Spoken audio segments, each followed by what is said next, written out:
Hello everyone and welcome back to another very special edition of the D&D CR Exposed channel or videos here.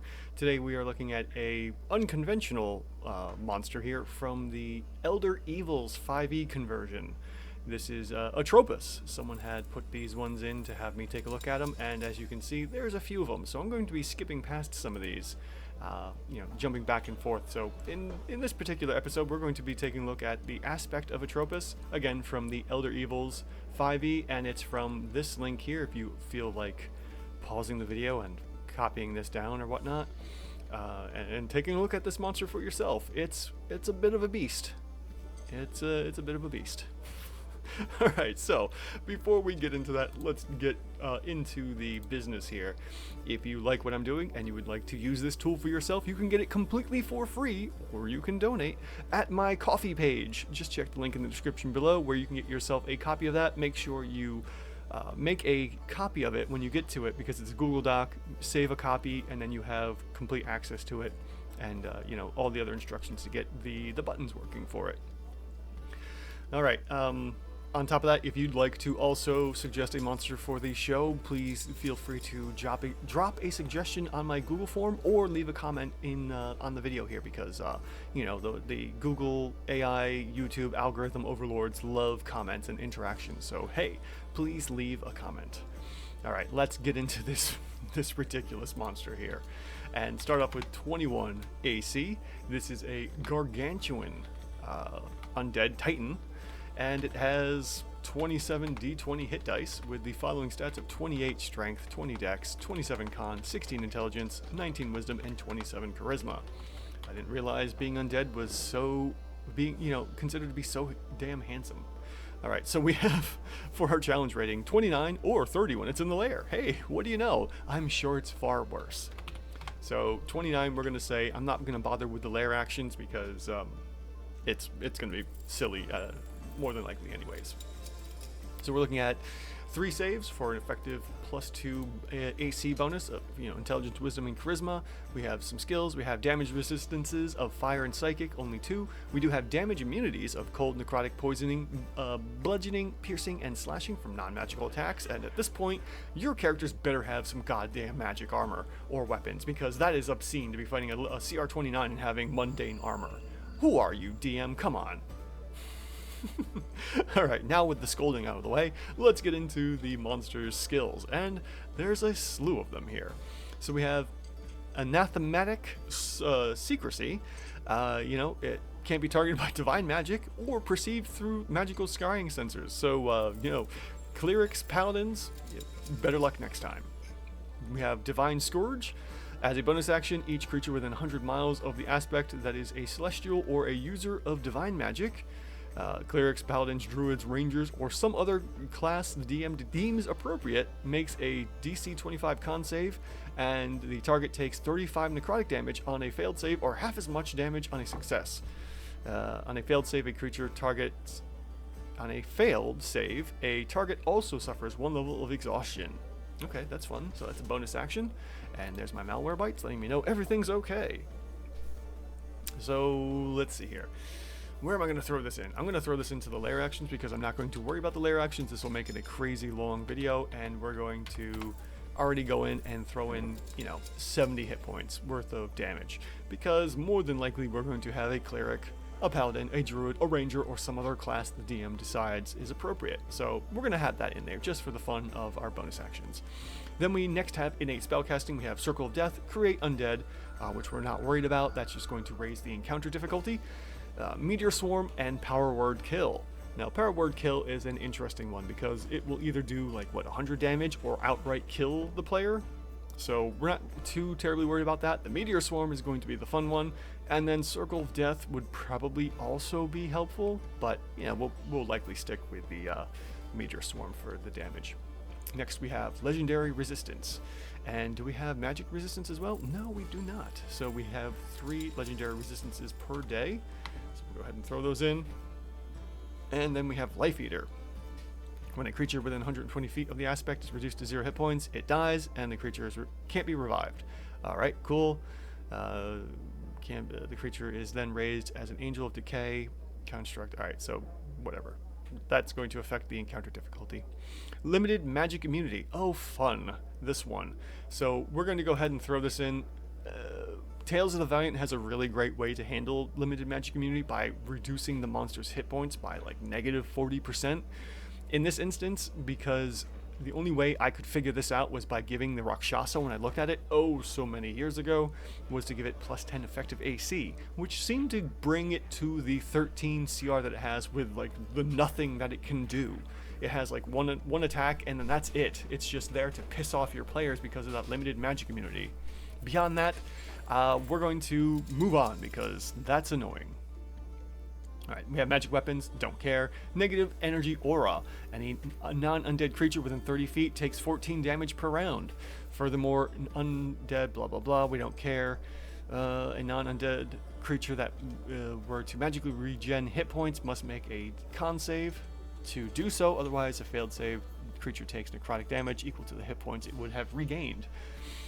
Alright, so that's kind of like here or there. We'll take the 14 damage for the negative energy aura and throw that in as a heated body here. So we're saying what, multiply damage if attacking and standing next to it deals damage. So no, we are just standing near it. So we will have 14 damage there for anyone within 30 feet, which technically is going to be at least 2 players, more than likely. So you know what, we're going to multiply that by 2 because generally speaking, these auras are usually only 5 to 10 feet wide, not 30. So we're going to go ahead and change this to 14 times 2 for a total of 28 damage. Next, we have Overlord of Death. While within 120 feet of the aspect, any undead ally of the aspect makes a saving throw with advantage, and that ally regains 2d6 hit points. So we're looking at affecting allies, which is going to make the encounter difficulty harder because we are now raising the CR of the undead within so much feet of the Overlord of Death. Doesn't really affect the Overlord of Death itself, Atropus here. And then we have Unyielding Essence. And Unyielding Essence is going to be is immune to spells or effects that would alter its form. Okay, so that doesn't matter. And then what do we have down here? Nothing too important there. That's some pictures. Angel of Decay. Alright, so we don't have to worry about anything there. And the funny part is it says legendary or lair actions, but there's no lair actions. That whole column is completely empty. Very strange printout, whoever made this monster here. So we have a multi-attack. The aspect makes 2 slam attacks. Cool. That's it. So we're looking at 18 here. More than likely we're going to switch this to saves because of the meteor swarm, which is likely going to be doing more damage. Well, we'll see. So our slam is going to be a 2-hit, of 18. And then we have 25. We're going to check this because this is a custom brew. So let's see here. 3d10 plus strength for 25.5. Okay, what do you know? It was actually correct. Good to see that. And then we have 2d6 for the necrotic damage. And then we make a con saving throw. On a failed save, the target's hit point max is reduced by the amount equal to the damage taken. And the aspect gains temporary hit points equal to half that amount. Usually, this kind of thing is the necrotic damage dealt, but it doesn't specify. So we are looking at the entire amount of damage here. Reduced by equal to the damage amount taken. Yes. So we are going to indeed reduce our target's hit points by that much, which is going to be the average of these two together of 32.5. And then we are also regaining that much in half. So that is, what, 16 hit points? We're going to regain on each of these slam attacks times 2. And we are also reducing that by this amount as well. So surprisingly enough, this is actually going to be times 2 because we are dealing that much damage and reducing the target's hit points by that much damage too. I mean, it makes sense, and if I need to, I'll take that away just for the sake of things, but we're also going to regain hit points here. For every round of combat, we're going to gain, what did I say, 16, so we're looking at 32. Alright, so we'll add in the 32 there for extra hit points from the slam attack. Alright, next we have the legendary actions. We can charge. The aspect moves up to its speed. So technically we do have something like that. It's called aggressive for orcs, and it only gives us 2 DPR. I don't understand where they came up with this number for orcs and some of the bigger monsters that use aggressive to get into the fight faster. I don't know. Whatever. Then we have life drain. The aspect can we're not going to be using that more than likely, so we'll just get rid of that. Life drain. The aspect targets one creature it can see with 120 feet. The target must make a DC 25 con save or takes 36 necrotic damage. So we're targeting one person. The aspect regains a number of hit points equal to the amount of half of the damage dealt. So very similar to our first attack here. And I forgot to do our multi-attack of 2 slam attacks. So we're looking at 130 damage for our slam attack. Our life drain is going to be 36 to one target, but we're also doubling that because... oh no, we're not doubling that because we're not doing hit point damage, but we are doing regaining hit points number equal to half of that. So we're going to say... was that 36 times 3 for 3 rounds of combat for 108 points of damage. Not bad. We do have the slam attack, so we're looking at that times 3 as well, which is going to be even worse than the life drain. So the life drain will be handy if you need to regain hit points. Although you're already regaining hit points from the slam attack. Yeah, I don't know. And again, we have 3 legendary actions. And then we have the Wave of Exhaustion. The aspect emits waves of negative energy in a 90-foot cone. We have a DC 25 con save. On a failed save, the creature takes 35 necrotic damage and suffers a level of exhaustion. On a successful save, the target takes half as much and suffers no exhaustion. So, let's see here. I do have a potential amount of like, hey, how much is exhaustion doing for damage?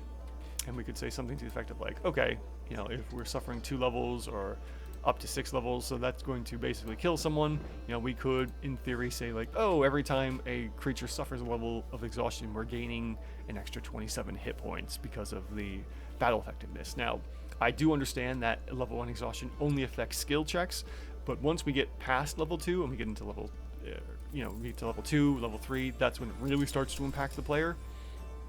Yeah, this still could be handy. Who knows? There might be some skill checks that need to be done during combat. But we'll keep that out for the time being. I don't think we'll need to... We'll add that in for whatever sake, if need be. So, let's take a look here. We're doing this Wave of Exhaustion. We're going to expect 2 failed saves worth of damage. So that's going to be 35 times 2 for 70.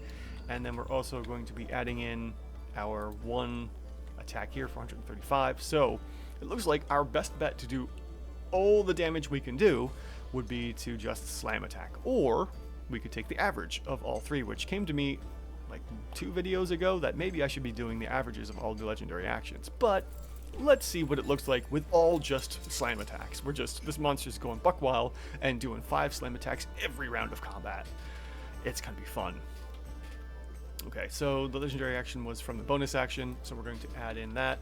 Plus the 195 here for every 3 legendary actions. We're also doing that bonus action, so we have 265 there.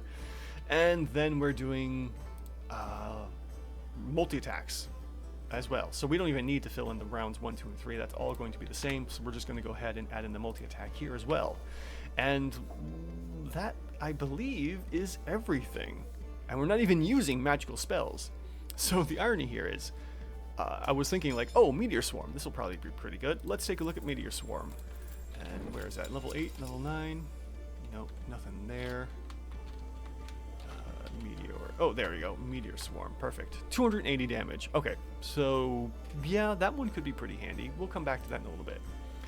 Alright, so for the grand reveal here, as we can see, we're already off the charts, which is supposed to be a CR 29 with all of this nonsense going on. And we are looking at roughly a CR 37. As our green line here indicates, we have basically a pretty well balanced monster, offensively and defensively. And we have OCR 37, DCR for defensive, OCRs for offensive, DCR 36, and when we average that out, that's 36.5, rounding up 37.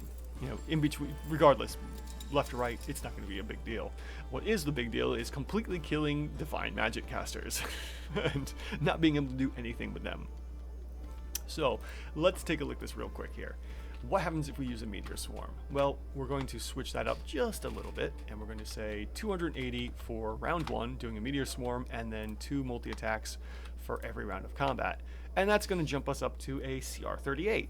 Not that big of a deal. It's only 1 more CR higher than, the 29 it's supposed to be.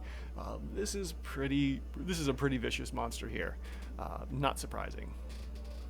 The other thing too we can look at is getting rid of the immunities and bypassing those. So we drop from the 38 to a 36, and if we go back to this being, let's just do 130 here, we go from a 36 to a 35. So, bypassing immunities saves you like 1 CR level of difficulty, but we are looking at an attacker, some kind of an offensive, aggressive attacker here. And that's with or without the magic spells as well. So there you go. This is basically what I was expecting. Something obscenely higher. I mean, we're almost looking at, it's close to almost 10 levels higher. And then just for the fun of it, I have this experimental AC adjustment here because there's no way in hell that a monster should be at CR 30 expected to have an AC of 19. So I have this quick adjustment here, and it actually doesn't change really much of anything, having expected CR for 29 being a 22 from a 19, so only 3 CR difference here. Alright, there you go folks. That has been Atropus from the Elder Evils 5e conversion. That's a monster. That's all I'm going to say about that. And if you like what we did here, and you want to get this tool again for yourself, go ahead and grab it from my Ko-fi link below, and I will see you all next time.